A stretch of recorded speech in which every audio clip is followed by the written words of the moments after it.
also to hear that his servants who camped against Mansoul were so hearty in the work, and so steadfast in their resolves, and that they had already got some good ground upon the famous town of Mansoul. Wherefore the king called to him Emmanuel, his son, who said, Here I am, my father. Then said the king, Thou knowest as I do myself the condition of the town of Mansoul, and what we have purposed, and what thou hast done to redeem it. Come now therefore, my son, and prepare thyself for the war, for thou shalt go to my camp at Mansoul. Thou shalt also there prosper and prevail, and conquer the town of Mansoul. Then said the king's son, Thy law is within my heart, I delight to do thy will. This is the day that I have longed for, and the work that I have waited for all this while. Grant me therefore what force thou shalt in thy wisdom think meet, and I will go and will deliver from Diabolus, and from his power, thy perishing town of Mansoul. My heart has been often pained within me for the miserable town of Mansoul, but now it is rejoiced, but now it is glad. And with that he leapt over the mountains for joy, saying, I have not in my heart thought anything too dear for Mansoul. The day of vengeance is in mine heart for thee, my Mansoul, and glad am I that thou, my father, hast made me the captain of their salvation. And I will now begin to plague all those that have been a plague to my town of Mansoul, and will deliver it from their hand. When the king's son had said thus to his father, it presently flew like lightning round about at court. Yea, it there became the only talk what Emmanuel was to go to do for the famous town of Mansoul. But you cannot think how the courtiers too were taken with this design of the prince. Yea, so affected were they with this work and with the justness of the war, that the highest lord and greatest peer of the kingdom did covet to have commissions under Emmanuel, to go to help to recover again to Shaddai the miserable town of Mansoul. Then was it concluded that some should go and carry tidings to the camp, that Emmanuel was to come to recover Mansoul, and that he would bring along with him so mighty, so impregnable a force, that he could not be resisted. But oh, how ready were the high ones at court to run like lackeys to carry these tidings to the camp that was at Mansoul.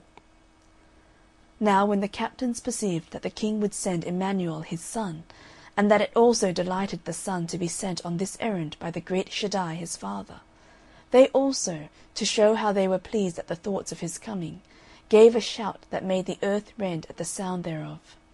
Yea, the mountains did answer again by echo, and Diabolus himself did totter and shake. For you must know that though the town of Mansoul itself was not much, if at all concerned with the project, for alas for them, they were woefully besotted, for they chiefly regarded their pleasure and their lusts. Yet Diabolus their governor was, for he had his spies continually abroad, who brought him intelligence of all things, and they told him what was doing at court against him, and that Emmanuel would shortly certainly come with the power to invade him. Nor was there any man at court, nor peer of the kingdom, that Diabolus so feared as he feared this prince. For, if you remember, I showed you before that Diabolus had felt the weight of his hand already, so that, since it was he that was to come, this made him the more afraid. Well, you see how I have told you that the king's son was engaged to come from the court to save Mansoul, and that his father had made him the captain of the forces. The time therefore of his setting forth being now expired, he addressed himself for his march, and taketh with him for his power 5 noble captains and their forces. 1. The first was that famous captain, the noble Captain Credence. His were the red colours, and Mr. Promise bare them. And for a scutcheon he had the Holy Lamb and golden shield, and he had 10,000 men at his feet. 2. The second was that famous captain, the Captain Goodhope. His were the blue colours. His standard-bearer was Mr. Expectation, and for his scutcheon he had the 3 golden anchors, and he had 10,000 men at his feet. 3. The third was that valiant captain, the Captain Charity. His standard-bearer was Mr. Pitiful. His were the green colours, and for his scutcheon he had 3 naked orphans embraced in the bosom, and he had 10,000 men at his feet. 4. The fourth was that gallant commander, the Captain Innocent. His standard-bearer was Mr. Harmless. His were the white colours, and for his scutcheon he had 3 golden doves. 5. The 5th was the truly loyal and well-beloved captain, the Captain Patience. His standard-bearer was Mr. Suffer Long. His were the black colours, and for scutcheon he had 3 arrows through the golden heart. These were Emmanuel's captains, these their standard-bearers, their colours, and their scutcheons, and these the men under their command. So, as was said, the brave prince took his march to go to the town of Mansoul. Captain Credence led the van, and Captain Patience brought up the rear. So the other 3, with their men, made up the main body, the prince himself riding in his chariot at the head of them.